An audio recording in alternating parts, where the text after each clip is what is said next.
Okay, let's begin Ken's Labyrinth. Here we have a little preview of the monsters that I'll be fighting in this game.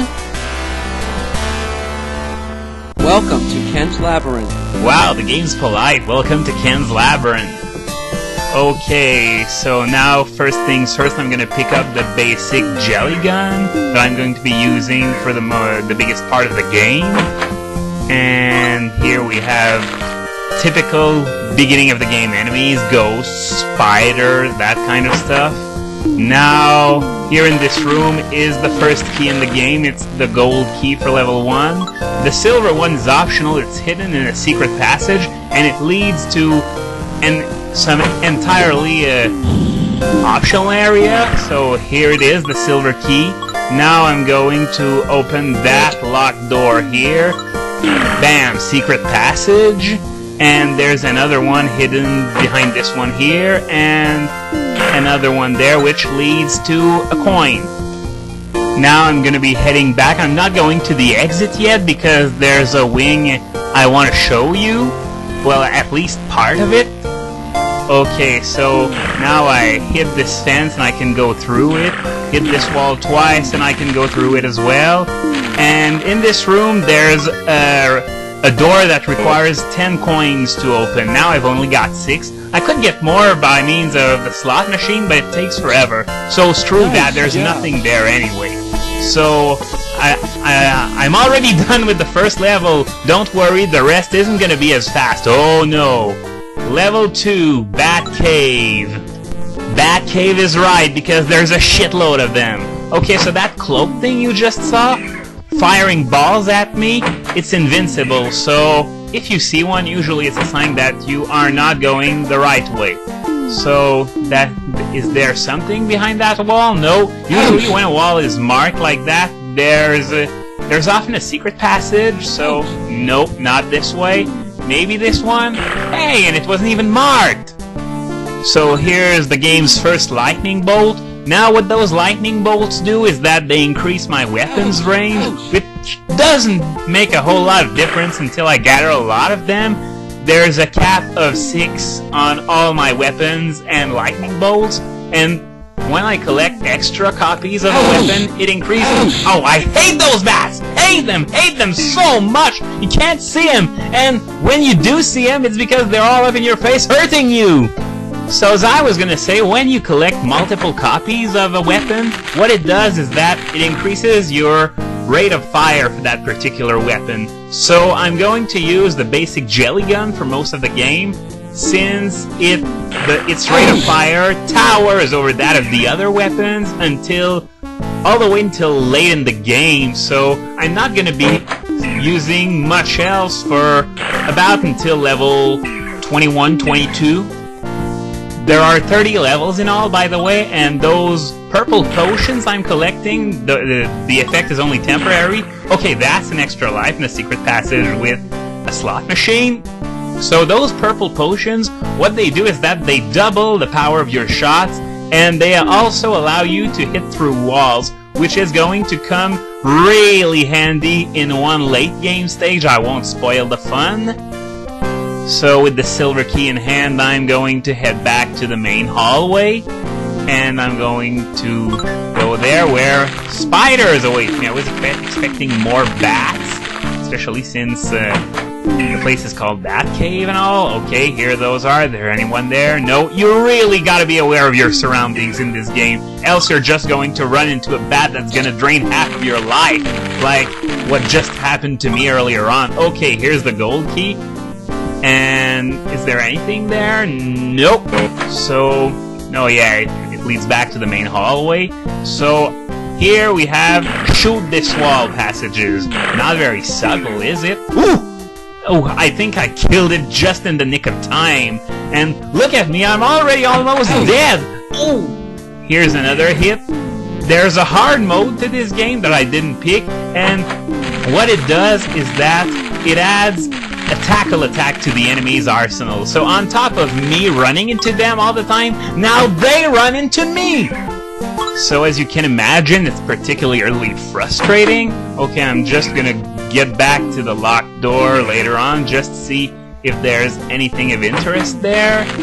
Bats, spiders again. Lots of spiders. Man, I can't wait till I improve my rate of fire on this thing. It's like...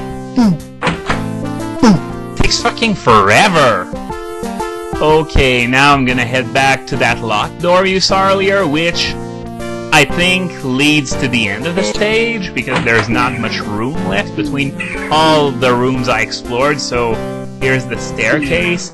Ooh, I think that was another close call there. Gonna eat those apples just to show you what it's like to recover energy. Okay, so now level 3, fence bound. And if you want to read the text, I'm not... What's hitting me? Oh, a ghost in my face up already? Another one? Okay, I think... Okay, I'm gonna collect the point. I think I gotta go this way first.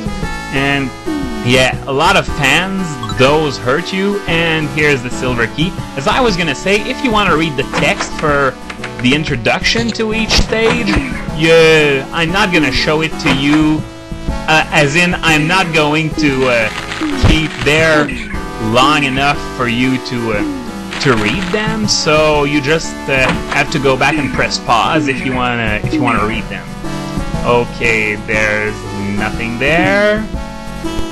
One thing about this stage is that if you don't take the correct door, you're gonna go a long way into the stage. Then you're gonna hit a locked door that you don't have the key for. So yeah, that can really be annoying, especially with the amount of backtracking involved on such an easy stage. I wouldn't mind if it was a really hard maze, and there are going to be a lot of them later on in the game, but the first 3 levels are the really easy stage. They ease you in the game somewhat, so as you can imagine, it's a lot more annoying to have to backtrack all the way in such an easy stage. Now, I think this wing of the labyrinth is housing the gold key, and yeah, there are a lot of ghosts in this area, so I'm gonna shoot them. Don't run into fans, that would be stupid running into them the way they're placed. Okay, so now I've got the gold key. Now, I'm wondering what was behind that other locked door. I think, if I remember, there are power-ups behind it.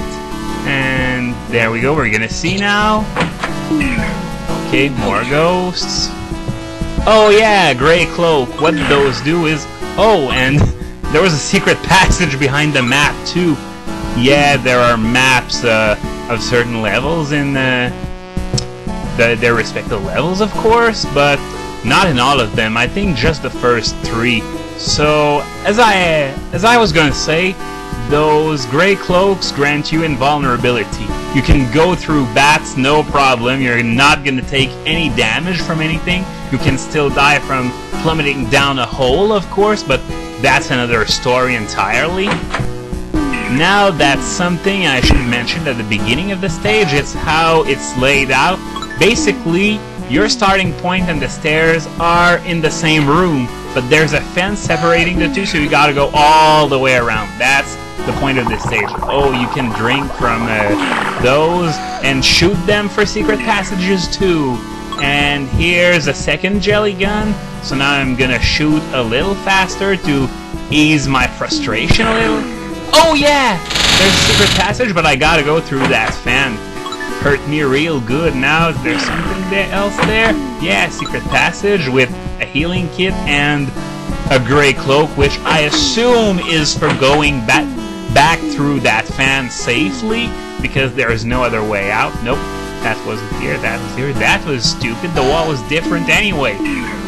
And here there is absolutely nothing, because I already have both keys anyway. So now I suppose I'm free to move on to the remainder of the stage. So, more long, boring rooms. There aren't going to be as many of these later in the game, so enjoy the open spaces while you can. If you suffer of claustrophobia, I don't suggest that you play this game, or maybe not even watch these videos, because it's going to get really cramped soon.